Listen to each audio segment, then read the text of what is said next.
श्री स्वामी समर्थ।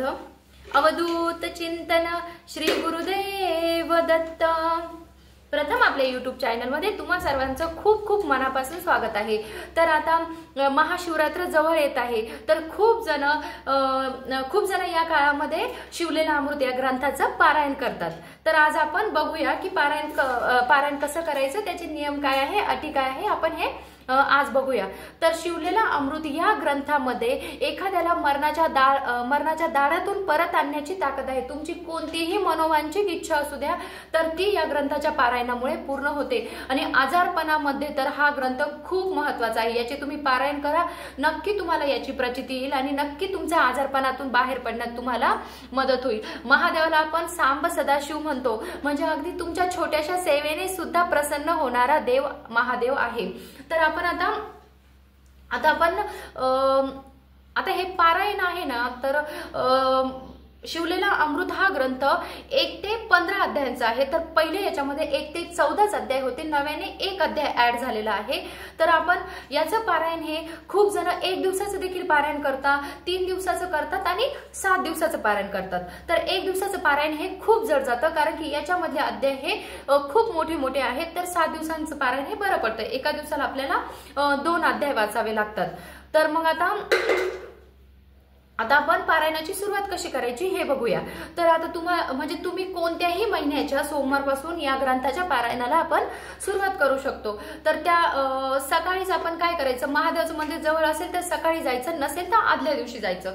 तर आपण सकाळीच आंघोळ करून महादेवाच्या मंदिरात जायचं, महादेवाला पांढरे फुलं आणि बेलाचे पानं घेऊन जायचे आणि महादेवाला विनंती करायची की मी तुझं शिवलेला अमृत या ग्रंथाचे तुम्ही किती पारायण करणार आहे हे सांगायचं, तुमची इच्छा सांगायची आणि महादेवाला प्रार्थना करायची की तुम्ही हे माझ्याकडून निर्विघ्नपणे करून घ्या। आणि त्याच्यानंतर आपण घरी यायचं आहे, घरी आपली देवपूजा करून घ्यायची, महादेवाची पिंड असेल तर त्याचा अभिषेक करायचा।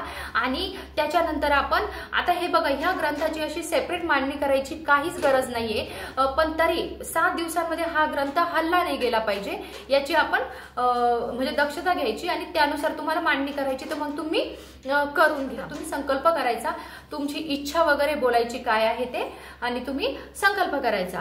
तर आता तुम्ही पारायण चालू करण्याच्या अगोदर, त्याच्या पारायण चालू करण्याच्या 1 दिवस अगोदर पासून तुम्हाला ब्रह्मचर्याचं पालन करायचं आहे।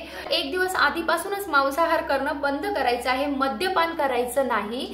आणि आता तुम्हाला पारायण काळामध्ये काय करायचं, तर पारायण काळामध्ये तुम्हाला परान्न हे वर्ज्य करायचं आहे।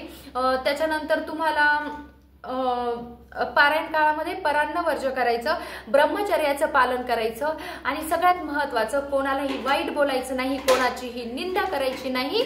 आपण हे लक्षात ठेवायचं। आपण हे पारायण वाचताना पूर्वाभिमुख बसायचं। आणि त्याच्यानंतर आपण आता ज्यांना शक्य होईल त्यांनी उपवास करावा। उपवास कसा, तर तुम्ही सकाळी उपवास धरायचा आणि संध्याकाळी हा उपवास सोडायचा।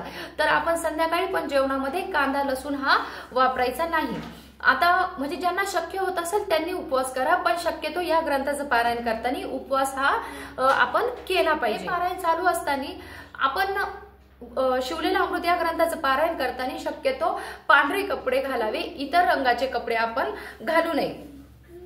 आणि या ग्रंथाचं पारायण करताना शक्यतो खंड पडू नये याची काळजी आपण घ्यायची। आणि विटाळ आणि सुतक जर आलं तर ही सेवा आपण नव्याने चालू करायची।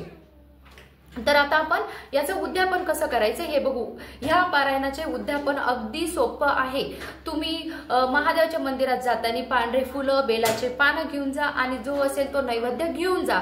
आणि तिथे जे पुजारी असतील त्यांना तुम्ही तांदूळ आणि पांढरे वस्त्र दान करा। आणि तुमच्या इच्छेनुसार जर तुम्हाला घरी एक अन्नदान म्हणून घरी एक जोडी जीव घालायची असेल तर तुम्ही ती जोडी जीव घाला आणि यथाशक्ती त्यांना तुम्ही काय दान दक्षिणा द्यायची तुम्ही हे देऊ शकता।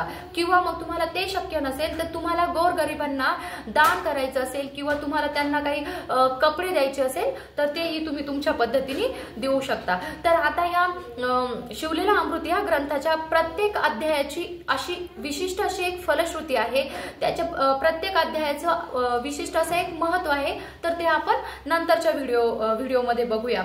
तर आता आपण झालेली सेवा ही महाराजांच्या चरणी रुजू करूया व्हिडिओ आवडली असेल तर चॅनलला सबस्क्राईब करा, लाईक करा, शेअर करा. श्री स्वामी समर्थ.